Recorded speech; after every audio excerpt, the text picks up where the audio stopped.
or just mostly residential, let's put it that way. Quite a few. How many people just do commercial? Not very many. So you guys are probably not affected by this stuff as much at this point as you might very well be in the future. Some of these things that are going on a commercial end are starting to go down into the residential end. And you guys are going to have to deal with that in the future if we aren't able to change the perception of what's going on in our industry. So what I've been doing for the past couple of years is working individually in my local area, getting to know the stormwater authority people, introducing ourselves to them, letting them know that we do care about the environment. We are professionals. We're not just out here indiscriminately spraying everything down into the storm drain. That's just not how we operate. I'm letting them know that we're people that have kids of our own. We don't want dirty stuff going down into our stormwater areas. We don't want dirty stuff going into sources that are eventually going to be used for our own drinking water. And once these people start putting, we were talking about this right during the break. People like to find corporations. They like to find businesses, but they don't like to find a face that's smiling at them. They don't like to find someone that they've already been introduced to and met and got to know and been in situations like that with. So what we've done on our end locally there in Las Vegas and other places is the individual contractors have gone in, introduced themselves, got to know their local authorities, and the local authority sees them as a person now, instead of seeing them as an industry that's faceless and full of money ready to take. So that's what we've been trying to do. We've also been trying to redefine what we are as power washers, because the public doesn't necessarily know what we do. The authorities don't necessarily know what we do. And some people, if you're only doing house washes and things like that, you may not know what's going on in the commercial end. And certainly, I don't know anything about house washes. In Las Vegas, a house wash is very, very rare, because algae couldn't think about growing on a roof in Las Vegas. So we don't have those kind of issues very much. Plus, we don't have grass. All our runoff goes right into rocks, because most of our yards in Las Vegas are rocks. And anybody that's from the east, they usually just paint them green, make them look like the grass. But anyway, so that's what we've been doing. And this presentation that I'm about to do is, or about to show you, is a presentation that I've done in Las Vegas. It produced about a little less than an hour of talk between us and the group, and countless phone calls back and forth between us and the regulators, asking more and more questions. And it's caused them to respect what we do, understand that we as power washers are concerned about our environment, and not look at us as a target for enforcement where enforcement would be overkill. So anyway, what I'm going to do is I'm going to give this presentation not as if I'm giving it to you guys, but I'm going to give this presentation exactly the same way that I gave it to our local authorities, so that you guys can see what we're trying to do, and give me some input, some ideas. Let me know if there's something that you see that doesn't sound good, or let me know something that I've left out or anything like that. And this is an evolving process. So anyway, to start. Hello, my name is Tony Shelton. I'm the owner of a local power washing company specializing in cleaning air filters and air conditioning coils, and the co-owner of my son's power washing business that specializes in concrete surface cleaning and environmental spill cleanup. I'm also the environmental director for the UAMCC. The United Association of Mobile Contract Cleaners is a national, not-for-profit organization formed with the primary goal to educate power washing contractors in the latest methods and processes to keep our environment clean, and educate the public regarding the health and safety service that we provide. We enlist local contractors around the nation to help provide us with a database of their local BMPs, so that we can inform contractors of their legal responsibilities. Our goal is zero discharge into the MS4 nationwide whenever possible and practicable as the law requires. When off-property discharge is the only option, We promote responsible reclamation of runoff and discharge into the publicly owned treatment works or alternative treatment systems following the individual rules and guidelines of our local authorities. We as professional contractors are in the business of cleaning our environment. Most of us have a passion for cleanliness and for providing a clean place for our families to live, work, shop, and play. We work hard to try to strike a balance between keeping our services affordable while at the same time keeping our environment safe. We are part of the pollution solution.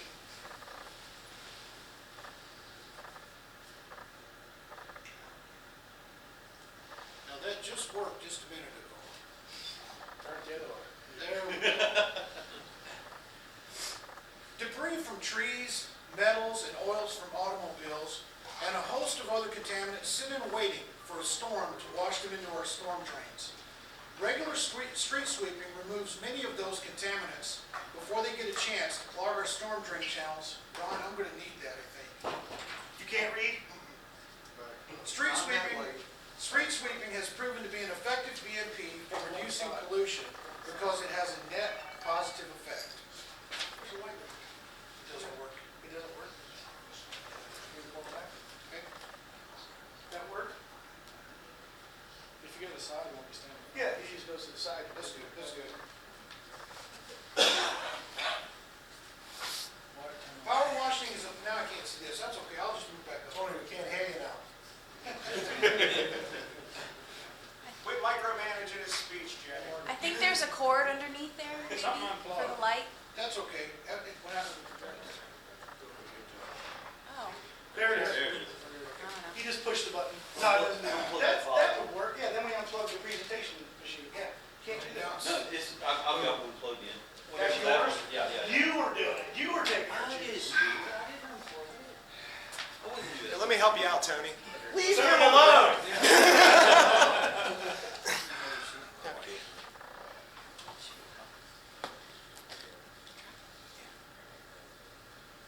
You're all up in it while you're talking. Now you ain't got nothing Yeah. to say, and they're gone. Yeah, I wish you hadn't turned those lights down. All right. This is how it goes when he does it in the municipality Yep. every time. All part of the show. Okay. Power washing is a powerful tool in reducing pollution with a net positive effect. Professional power washers use the force of concentrated water to quickly remove dirt, food spills, garbage, and other things that would otherwise build up and be washed into the storm drain during a heavy rainfall event. Professional power washers pre-clean areas, removing debris for eventual disposal into the landfill.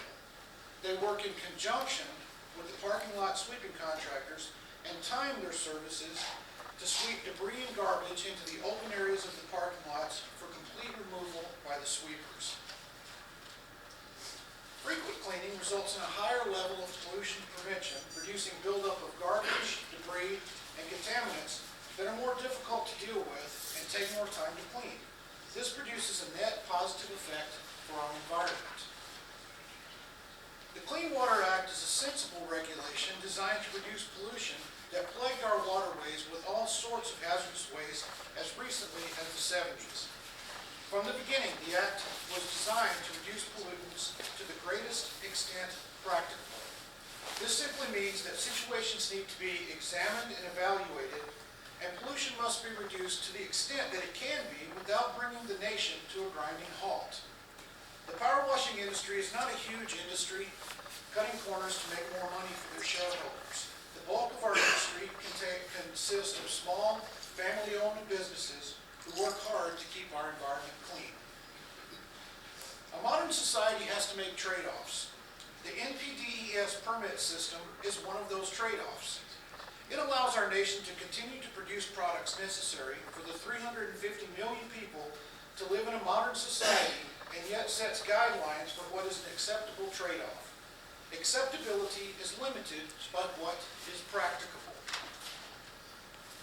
For example, it would be effective to shut down sewage plants and to eliminate the potential threat that might come by flooding and the emergency release of sewage, but it wouldn't be practicable. effect would be a negative effect on society as a whole. Now, I'm going to stop right here for a second for a side note. I don't know if you guys are familiar with this or not. I know Guy is, because Guy used to work with the sewer department. But many, many places in the United States have systems in place so that when there's flooding or too much rain or too much sewage, the sewage goes where, Guy? Goes into the receiving stream. It goes right into the waterway directly. Now, these guys that we've been speaking to, they're very familiar with this. So when I bring up something like this, that in some situations there are things that are more important than having to deal with the minute amount of runoff or something like that that might happen in an emergency situation. Somebody cleaning something in an emergency situation as a power washer is minuscule in comparison to dumping millions of gallons of sewage directly into the, in some cases right into the ocean, in some cases right into streams and rivers that is already in place under the NPDES permit that the state already has or the municipality already has. This is allowable under their permit under certain circumstances. Compare this, when you see the comparison of this to the comparison of what little bit that power washers are doing, this type of slide right here makes a big impact on these environmental regulators because now it starts to put things into perspective. Prior to the Clean Water Act, only about 1/3 of the U.S. water was safe for swimming or fishing. The rest was fouled by sewage, oil, pesticides, and heavy metals. 30% of tap water samples exceeded federal limits for certain chemicals. Tremendous strides have been made in 40 years. Now 65% of U.S. waterways pass the fishable, swimmable test, and over 90% of U.S. community water systems meet all health-based, all applicable health-based standards. Over the years, the larger waste-producing industries and treatment plants have become more and more modern, and pollution has been reduced tremendously over what we saw 40 years ago. Attention has now been turned to smaller and smaller potential sources of pollution. This is a good thing, as long as the original idea of reducing pollution to the greatest extent practicable remains the rule of thumb. Power washing is the one industry where the net positive effect of trade-offs is self-evident. Most of us have heard of Nostradamus. He was that prophecy guy. What many don't know is that he was a doctor. In the 1300s, Nostradamus almost single-handedly wiped out the Black Plague. He was the first to recognize the value of keeping streets and public areas clean. Once he ordered regular cleaning of public walks and streets, the plague disappeared almost overnight. Unfortunately, by the 1800s, the lesson of the Black Plague had all but been forgotten. The streets were filthy and dead horses were left to rot in place. It wasn't until later in the mid-1900s that scientific discoveries proved that Nostradamus was right all along. We, as a civilized society, began the movement towards cleaning our environment.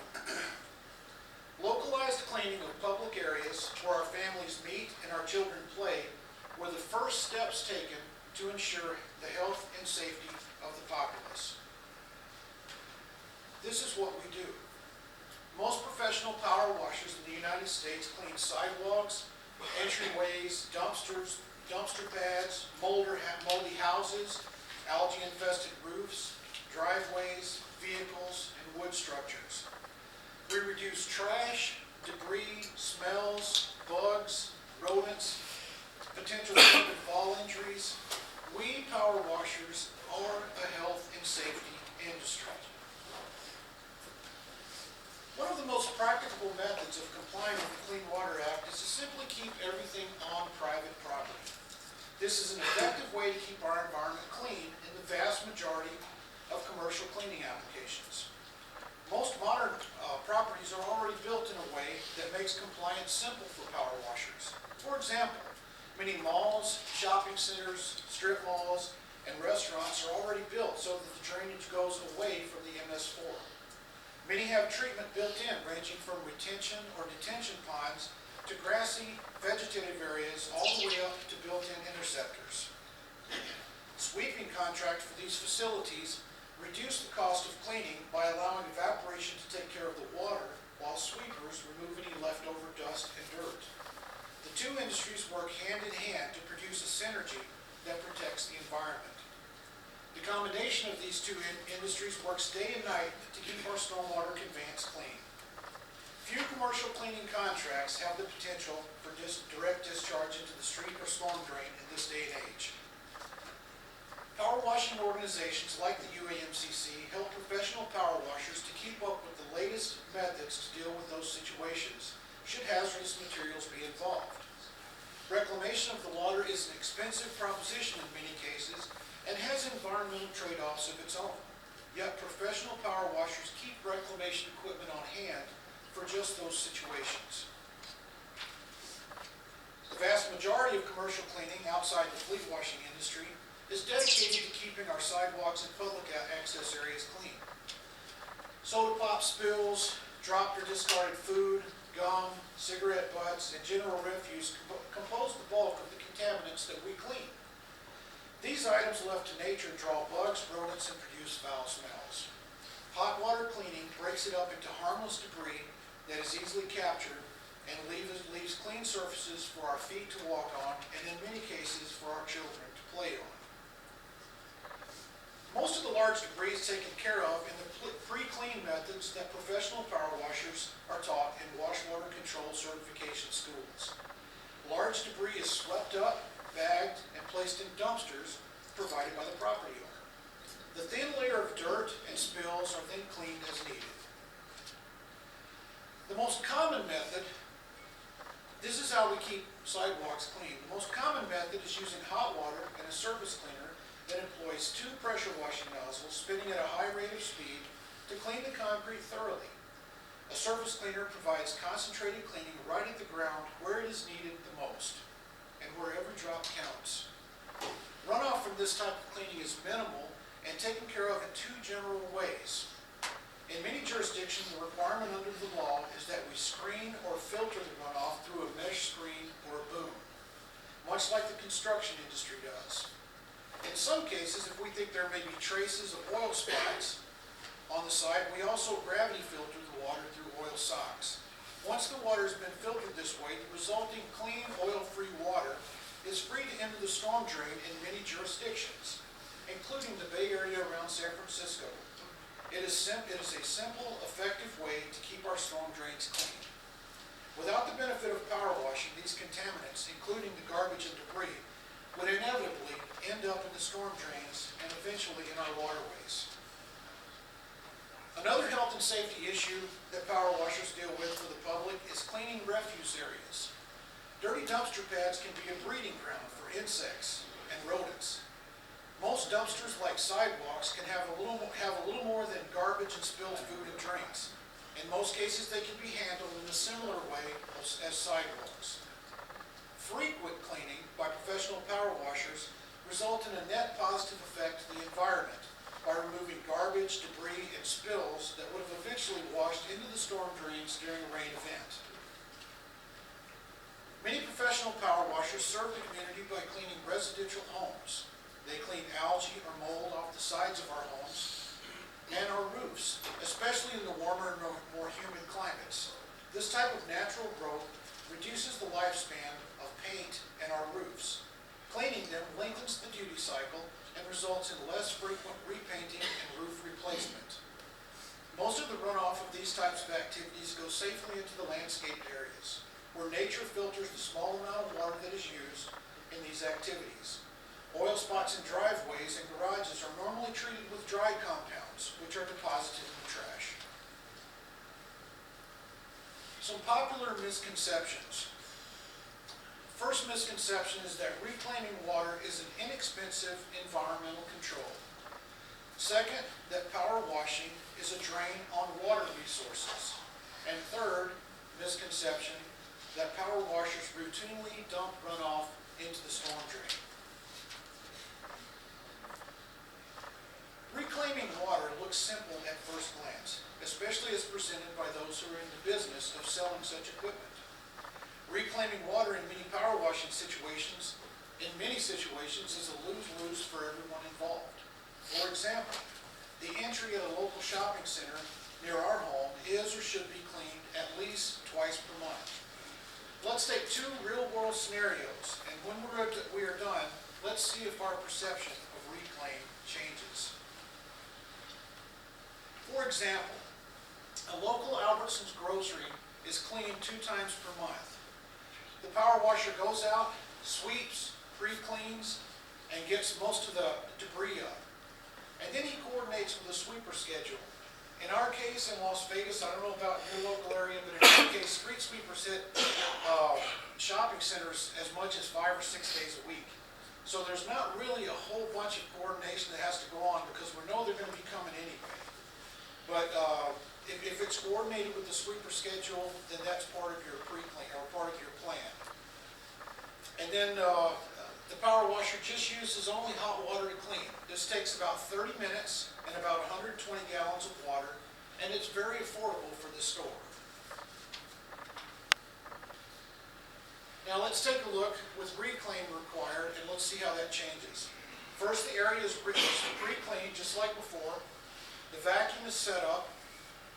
If needed, if required in your area, in order to dump in the sewer, you may have to have a publicly owned treatment works permit.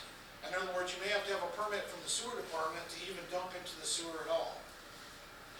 You may have to hire waste transport. That was one of the things that they talked about in Houston. Their requirement was that you pick up all the water and then you transport it somewhere. That brings in an entirely different, changes everything as far as cost goes and as far as the responsibility for the water and the potential fouling of water that's going down into the storm drain. In that case, the time is doubled, the fuel is doubled, emissions are doubled because now you're not only using a power washer with a small engine putting pollution into the air, now you're having to use either a generator or another small engine to run a vacuum. So you're using twice as much fuel and twice as much potential air pollution. Costs are doubled or tripled, and Albertsons reduces service intervals to 2 months instead of twice a month. The local Albertsons we cleaned in our area, cleaned in an area where fear of fines and misinformation caused the reclamation of all the water. This exact type situation has happened. They reduced from cleaning every 2 weeks to cleaning every 2 months. Even though the power washer is able to charge a little bit more for that, it's a lose-lose. This particular case is a lose-lose for everybody. The store is dirtier, the power washer is not able to do his cleaning as often, he doesn't have steady income, and he doesn't get he has to charge less in the long run for what he's doing. Because you can only raise it up so much before they start not having the budget to do the cleaning.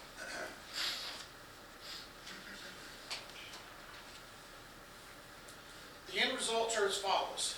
The runoff is converted from dry sweeper pickup to the sewer or waste transport. The profits are reduced or eliminated.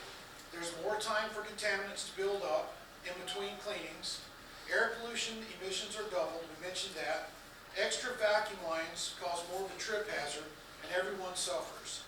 There is a minimal, if any, impact on water quality, but there is a significant increase in the effect of air quality. Doubling the cost of the end product is never a practicable solution, especially when it reduces cleaning intervals. The second common misconception is that power washing is a heavy user of water. Power washing is unfortunately one of the few industries that suffers, even to the point of failure of business, when states and municipalities incur water shortages. The ability to clean with water is called cleaning units. This is an equation that determines how power washing is rated and its ability to clean. The average power washer will use 6 gallons a minute at about 3,500 psi. That means that his power to clean in 1 hour is approximately 21,000 cleaning units. If a store or a shopping center eliminates professional power washing because costs have doubled with all the reclamation requirements, many times we have seen that they will simply try to use their own employees and a garden hose. Most garden hoses run at about the same 6 gallons per minute, but only at 60 psi. That gives them 360 cleaning units per hour. That means the power washer has 58 times more cleaning power than the employee with the hose per hour. In the real world, how does this really work out? I'll take an example, and this is a documented example from Las Vegas. Not this Burger King, but a Burger King, was cleaned every 2 weeks. The professional takes about 1 hour and uses 360 gallons of water. The sidewalks never had much time to get dirty, and the drive-thru never had much of a chance to build up oil or any other fluids. The little bit that was there was easily filtered and diverted to different areas of the landscape for further filtration, never leaving the property. Total cleanup time every 2 weeks was approximately 1 hour, using no more than 360 gallons of water or the equivalent of a small hot tub. Someone got to the owner and convinced him that having a power washer cleaning his place would draw the attention of the EPA and could result in fines. So he canceled the cleaning contract and now has an employee cleaning the area every morning instead. Let's take a look at some of the numbers for comparison. The power washer spends 2 hours per month, or 720 gallons, hot water only, no chemicals needed, using responsible filtration and diversion to the landscape. The store employee works 40 hours per month, and remember, this is an actual case that happened at a Burger King.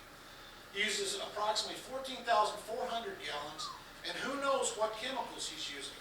There's no diversion. All the runoff goes to the parking lot and into the storm drain.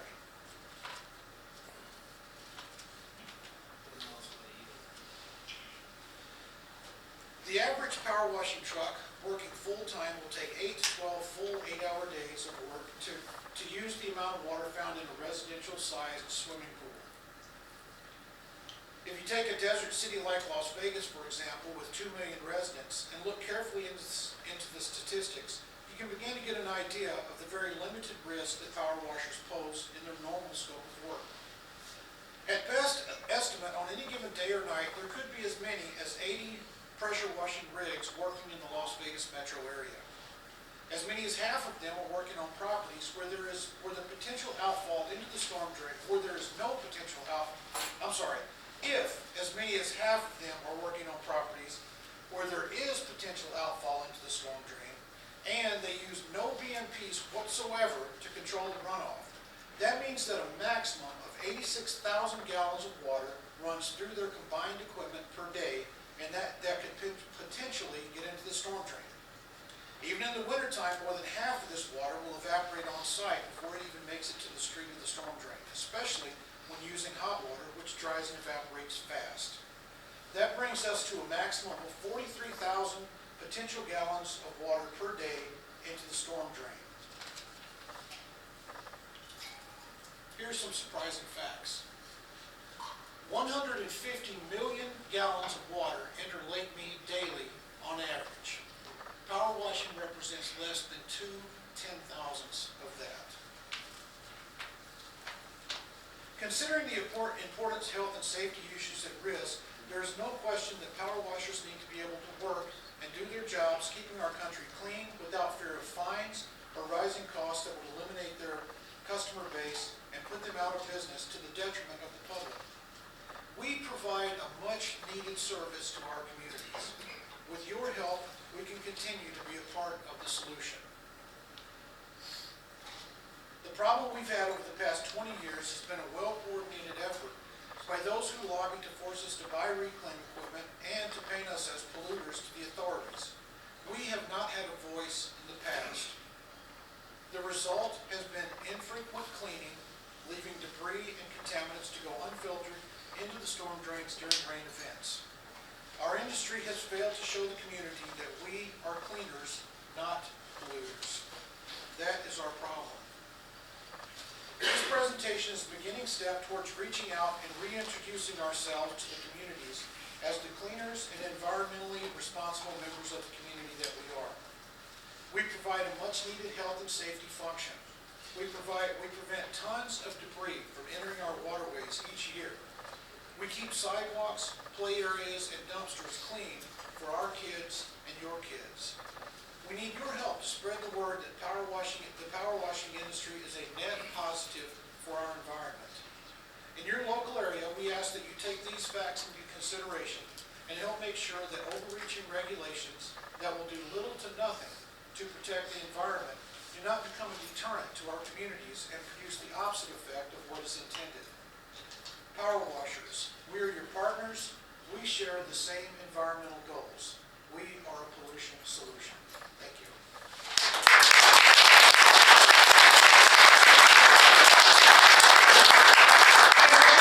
We're gonna have like a 3-minute question here because we're about 15 minutes behind. So we're gonna take some real quick questions. First one, who's got it? Everybody waking up? Are you guys awake? Do you guys Stretch your arms up. Let's Do go. you Get guys awake. know, how many people know what an NPDES permit is? All right. How many people think that in order to put, dump into a storm drain that you need an NPDES permit? Can't dump in storm drains here. 25 bucks. You can't dump into the storm drains personally because you can't get a permit. But your state and or your local region already has permission to dump into the storm drain. That is what an NPDES permit is. It is a permit. It is permission. It means you have permission to dump into the storm drain. Every state, in every locale that has over 200,000 people has an NPDES permit. That means they have permission to dump into the storm drain. They have permission to dump directly into the stream. But they have guidelines. They can only dump this much. Or they have to use these particular best management practices to limit how much that they can dump in there. But you can darn well bet, if you're in a town that has over 200,000 people, your town has a permit. Now, you do not have to have a permit, because they're not going to issue a permit to you. They do in Maryland. It's $2,500 for an An NPDES permit. Yeah, in Maryland, 2,500 bucks. And that comes from the federal government, because Yeah. that's where NPDES comes from. Are you sure you're not talking about a state permit? Pretty sure it's been 4 or 5 years, but pretty sure it was Fed. I think maybe it was state. I don't remember. Okay. 5 years ago, I can't remember. Yesterday, dude. I know it's 2,500 bucks. I remember that. The federal permit system permits places like industry, concrete places are really big on having to have permits. Some auto repair places that are bigger chains and things like that have to have permits. But your city most likely has an NPDES permit, meaning that they're allowed so much to go down the storm drain. Well, what's interesting about that with us is they're telling people nothing down the drain but rain, but it doesn't apply to them because they have a permit to put stuff down the drain. And by law, you're covered under their permit because you're working within their state. You're not big enough to have a permit yourself, so you're covered under their permit. The issue is they have the control over who they can allow to go put things in the storm drain under that permit. That's why in some places like Las Vegas and the Bay Area and hundreds of other places, you're allowed to let your runoff go into the storm drain after you've pre-filtered it on the ground, because they've allowed you to do that under their permit. So some places you can, some places you can't. We're building a database in the UAMCC so that you'll be able to look that thing up, those things up for your own particular area. That's what we've been working on for the last 8 months. In Maryland, they required me to get the permit for it, for a location I was working at. It was a site-specific permit. Yeah. I've also done jobs where they would not even allow us to use tap water from fire hydrants to pressure wash things because the water runoff was going right into a lake. Yeah, System. you're absolutely right. They have the right. So you couldn't even do it with regular tap water though, letting it Sure. go back in. Yeah, they have the right to tell you you can't do that. But they have permission to do that as an NPDES permit holder. They have permission to do that on a federal level right into the storm drain if they want. Yeah, what I'm saying is they won't let us do it though. That's right. It's their choice what they want to do. Does anybody care about this? I do. It's a pain in the ass, but You better. It is important. It's very important. You better. Like you said earlier. Do you know why you need to care about it? cover your ass. Cost us money. Cost you money? How about just shut you down altogether? Yep. Shut you down, 6 months in jail. There The you fines go. too. The fines are also Because held everybody too. talks about fines, but really it's criminal. Right. Well, Same thing with tapping into a fire hydrant without a permit too. They'll nail you for that. What I Art. mean, there are exemptions. As a matter of fact, a few years ago, the street sweepers had the same issue that we did. It was about 15, 17 years ago. They were going through the same stuff. Enforcement that varied from place to place and all over the place, and guess what they got? They have a federal exemption for street cleaning. A federal exemption. Wouldn't it be nice if we had a federal exemption for concrete cleaning? Yeah, but That how would we be gonna get it? outstanding. What's that? How are we gonna get it? A lot of money. I don't know. I'm studying the street sweepers. I'm trying to follow what they did in order to get that. And this is kind of following their pattern, because what they did was they went out and said, hey, wait a minute. We're not polluters. We're cleaners. That's what we do. And they went from being the bad guy to being the hero. And not only are they the hero now, but now, as much as I don't like this, because I don't like regulations, now street sweeping is a requirement. It was something that 15 years ago was going to be banned, and now it's a requirement. And they did that by educating people as to the value of what they're doing. And that's what we're trying to do. We're trying to educate people as to the value of what power washers do. Is there anybody in here that thinks they pollute? Raise your hand. Are you a polluter? You pollute? What do you do? Stored my car today. Talk about washing. Hey Tony. I'm a mean preservation. Tony. You got a copy? of this? Anybody in here think they pollute? Yes, Because they want me to write BMPs. How do you do it? I spray bleach on the roof. It evaporates. And that's polluting? Sure, it's chlorine gas in the air. Okay. And like you said, you drove to the job. And your equipment's electric, so it's not giving any emissions. And I went to the bathroom too. Yeah. And the Guys, the storm whole drain? idea here is, guys, we don't want you to perceive yourselves as polluters. What happens to that chlorine when it's open to the open air? Breaks down the soil. That's right. It's gone. It's not a pollutant after the But why period you of need time. chlorine if you have a hot box? Well, I don't know, because I don't even know what algae is. I live in Las Vegas. So, You see what, you see it's like, I see algae, I'm like, that's a nice looking yard. Remember, these equipments are getting better every year. Yeah. Ryan, you got a Getting question? better. We don't need chemicals. Go ahead. So, can we access those permits? I mean, What do you mean by access those permits? well, you say that your townships or your cities, they have these permits. Absolutely. So you're saying that by relationship building and going in and talking to your local EPA office or whatever, you can, I mean, how can you access those permits and be able to discharge? Well, first, you're not accessing the permits. You're already working under their permit. In other words, they got a permit for the entire city and everything that goes on in the city. But they can refuse, is what you said. They can pick and choose who they can. Absolutely. And the way they pick and choose is they number one, they pick and choose, they're gonna take the industries that they think they can get money out of. As bad as that sounds, that's the way it works. Huh. They're gonna pick and choose industries they think they can get money out of, and pick and choose industries that are actually polluting and producing pollution. And if you fall under either one of those, you have a chance on them coming after you. And in the one case, it's probably a good idea. If somebody is polluting, they need to be gone after. But if somebody is just a potential source of revenue, they don't need to be gone after. They just need to, you need to work with your, go ahead. You need to work with your local authorities. Now, I'm going to tell you how we did it. We looked up our stormwater authority. In most cases, they have to have public meetings listen and hear, and even, in most cases, through their rules of order, the public gets an opportunity to speak. And that's exactly when I did this, was during the public comment period. And, all right, anyway, find those guys that are doing your local stormwater, go to the meeting. Here's my suggestion, go to the meeting, sit there and be quiet. I got one Listen- last question, because we gotta wrap it up. Listen to what, one second. I know. Listen to what their attitude is about it.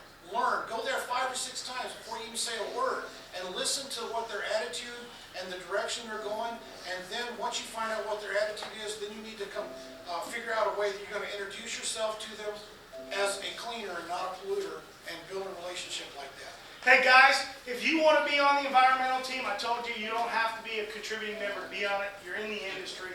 This is an industry issue. Give Tony your card. He'll figure out what region you're in, get you on the site, the whole 9 yards, get you in there, because we're actually going to build a page with all the state and regional directors on it from the UAMCC. So that also when these municipalities try to reach out and contact people, we're going to be there for them to be contacted.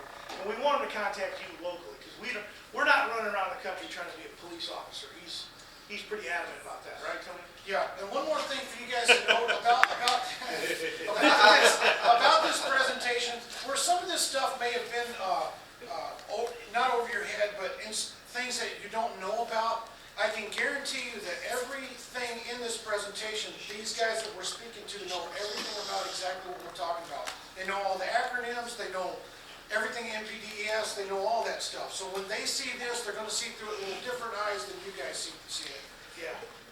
Oh, there's my last question, and then it's over. Tony, can we get a copy of that presentation? Yeah, I can, They're gonna join the team, and it'll be there. yeah, I may put it on, It's there already. it's on Facebook. It's there already. Yeah, it's already there. Hey guys, he came all the way. I can't. Came all the way from Las Vegas. I don't know how. He's gotta get back. Hey, stick around for a second, see what ice looks like. As far as seeing a lot of environmental presentations over the times, Okay, great. I've got to say that listening to Tony talk and the way he presented it is very representative and very responsible to the industry in a way that I haven't seen before. And I thought it really hit the bullet points the way it should, and it was an excellent presentation. Now we just need an excellent presenter and we'll be good to go. Guys, go to the bathroom.